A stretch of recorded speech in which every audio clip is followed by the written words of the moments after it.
apparently I even used to play with Paul occasionally. We found this picture, which is, what's particularly astonishing as you look at it, is I'm actually in the background playing bass. Now, I'm a really bad bass player. So for me to have the nerve to play bass in front of the best bass player in the whole of pop music in the world only goes to indicate how ridiculously self-satisfied you are when you're young. I would never dare do that now in a million years. But back then I went, oh great bass, I can play that. And anyway, it's a psychological miracle that I'm doing that to me. It's extraordinary. But I also of course got to occasionally go and hang out in the studio, which was fun because in addition to watching the Beatles at work, I got to watch one of my heroes, Sir George Martin, at work. And in this picture, of course, it almost looks like I'm over there on the right trying to adopt a George Martin pose to match his. We're obviously listening to a playback, by the way, a mono playback, because we're all grouped around that one speaker. Somebody figured out what song it was, but I can't remember. Somebody knew the dates, and some seriously accurate historical nerd figured it out. Which I'm grateful for, except I've forgotten it. Now, Paul's ideas, had all these ideas that he wanted to change the business. He had an idea that he wanted to start a record company, but not just a record company, he wanted to start an entertainment company that would do records and films and television and ideas and books and all this stuff. And it's important to remember why he was so keen to do that. Record companies then were extremely formal operations. I mean, EMI was the biggest record company in the world. They were a division of a major electronics company. They had radar and all kinds of other stuff going on. But even within the record company, they saw classical music as their God-given mission. And rock and roll, pop music, is kind of a necessary evil to pay for, you know, another recording of The Marriage of Figaro or something. And you can get a hint from that by the fact that during our time there, and the Beatles' time there, the head of EMI, the chairman, was a man called Sir Joseph Lockwood. And he looked like this. Now, these days, you hear record companies vying with each other to call themselves artist-friendly. Well, it's really hard to define what exactly artist-friendly is, but it sure as shit isn't that.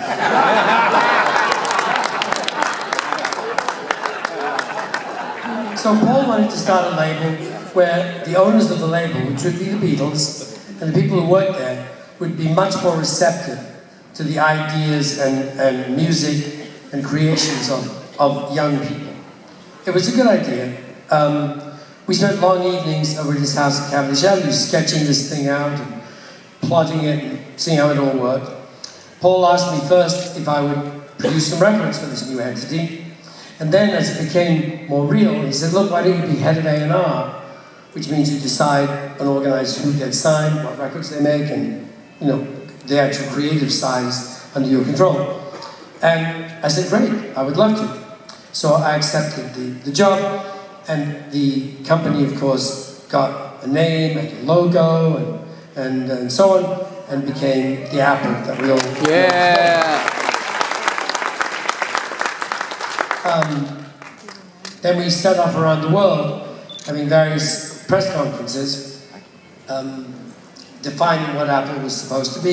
Here's a piece of one of them that you may have seen that defines it well. Improvement concerning records, film, and electronics, and at the sideline, whatever it's called, manufacturing or whatever.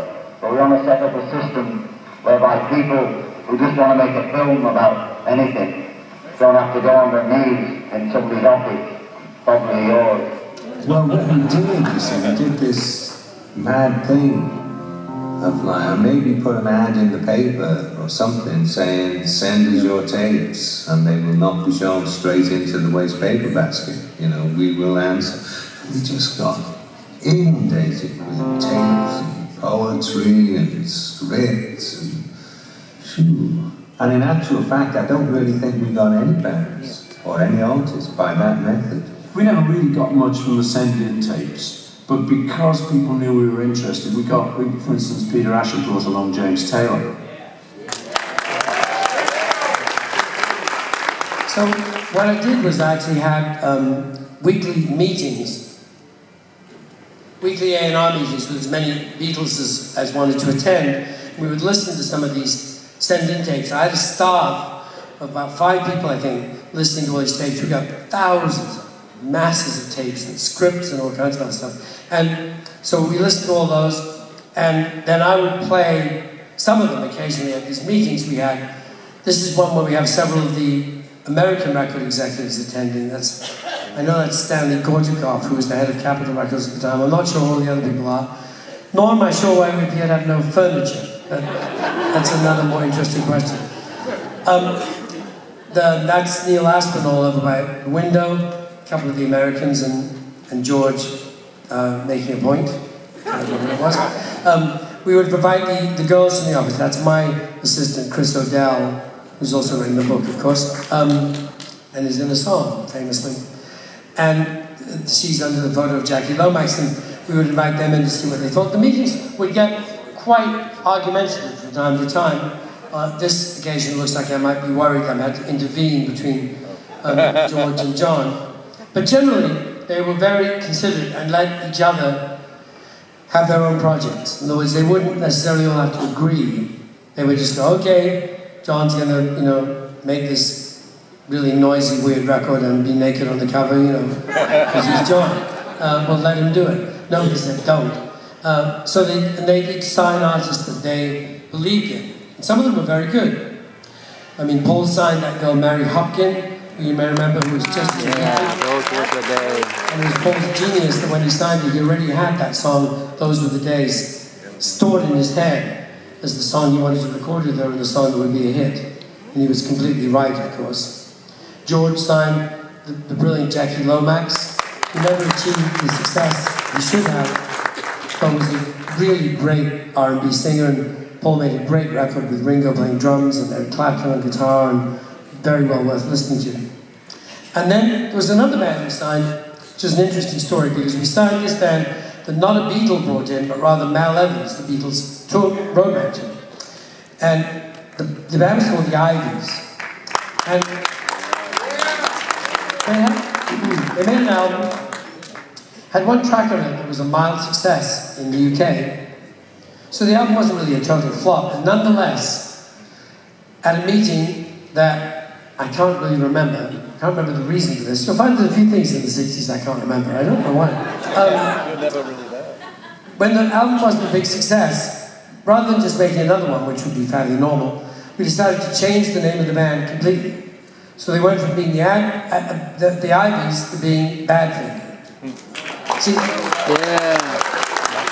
Same different guys. I think one guy might have changed or something. I can't remember. That band changed quite a bit. But they changed the name completely. And of course, Badfinger went along to have quite a number of hits.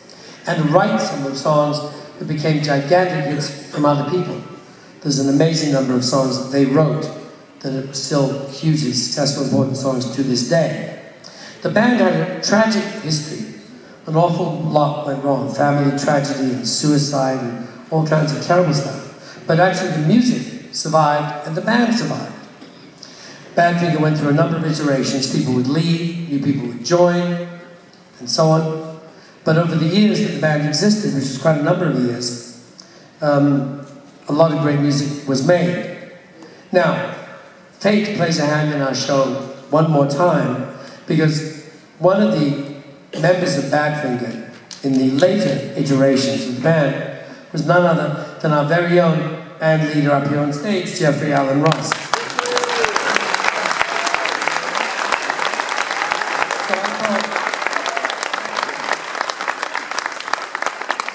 I thought it would be a criminal shame to have an actual card-carrying member of Badfinger up here on stage with us on this occasion and not ask him to do my favorite Badfinger song.